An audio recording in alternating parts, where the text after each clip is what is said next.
Jadi ini judulnya adalah update sektor properti ya di bulan Juli 2024 ya. Intinya kan gini ya. Properti ini adalah sektor yang kita berharap tahun 2023 kemarin akan booming setelah batubara ya. Batubara kan boomingnya di tahun 2022-nya ya. Tapi sayangnya itu tidak pernah terjadi karena suku bunga di dalam negeri udah terlanjur naik terlebih dahulu. Pada tahun 2022 BI rate itu cuma 3%, tapi sekarang Pak Samuel bisa cek sendiri udah 6% sekian. Dan nggak bisa diturunin dalam waktu dekat karena itu masih nunggu ini dulu ya, Fed rate dulu. Kalau misalnya sekarang BI rate diturunin sedangkan Fed rate masih tinggi, risikonya adalah rupiah yang sudah melemah sekarang ke 16.000 itu bisa melemah lebih parah lagi gitu loh, bisa sampai 17.000, 18.000 per dolar dan seterusnya. Ya. Nah, pertanyaannya ya, dengan sekarang di satu sisi PPN sudah berakhir ya, gratis PPN, tapi di sisi lain ada kemungkinan suku bunga akan turun. Saya bisa kasih komentar begini. Soal PPN itu ya, itu memang sudah berpengaruh positif terhadap beberapa emiten tertentu, Pak. Salah satunya Perdana Gapura Prima yang saya juga sangat suka ya. Untuk perusahaan-perusahaan properti yang dia jualan properti pada harga yang bukan sangat sih, tapi relatif murah ya. Misalnya 400 juta, 500 juta per unit seperti itu. Kan itu sih kalau misalnya harganya segitu, orang-orang yang mohon maaf ya kerja UMR atau apa juga bisa. Dia KPR seperti itu gitu ya.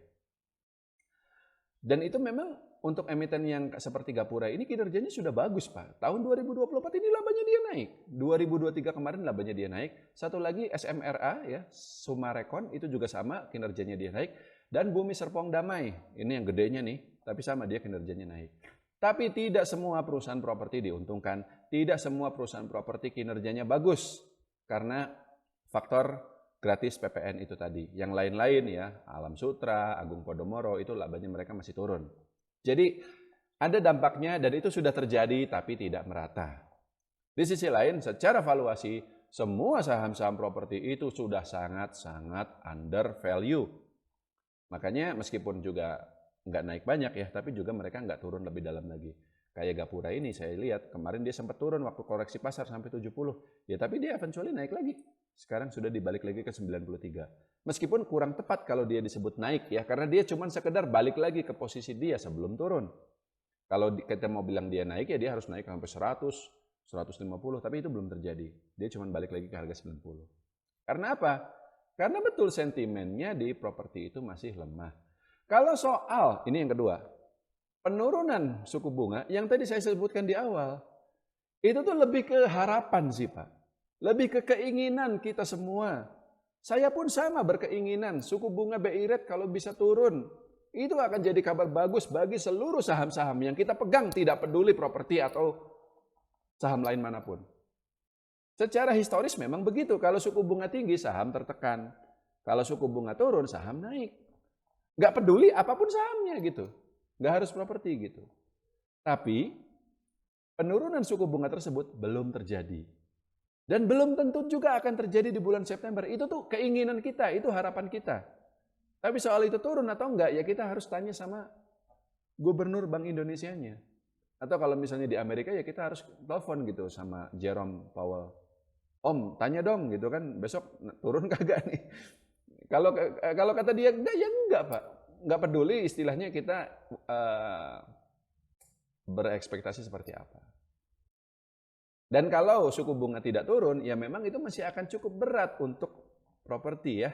Meskipun balik lagi, tidak semua properti berat. Saya tetap percaya bahwa untuk properti yang harganya murah, yang 400-500 juta per unit, harga rumah sederhana lah ya, yang luasnya itu cuma 36 meter persegi, luas tanahnya 70 gitu ya. Kan banyak Pak, di Bekasi, di Bogor seperti itu.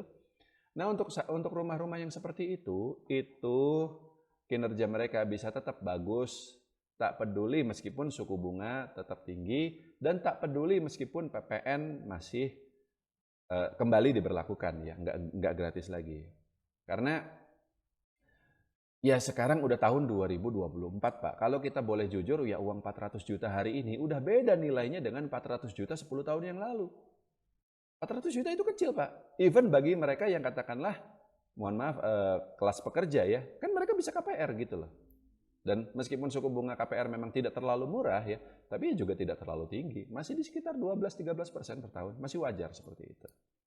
Jadi kalau saya ada pegang saham-saham tersebut, saya tetap akan hold gitu ya.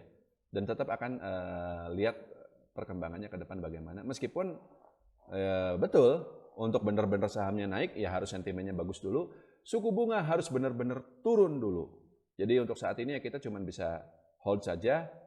Kalau mau masuk lagi, ya seperti yang biasa, untuk saham lain juga, tunggu dulu lah sampai suku bunga itu benar-benar turun.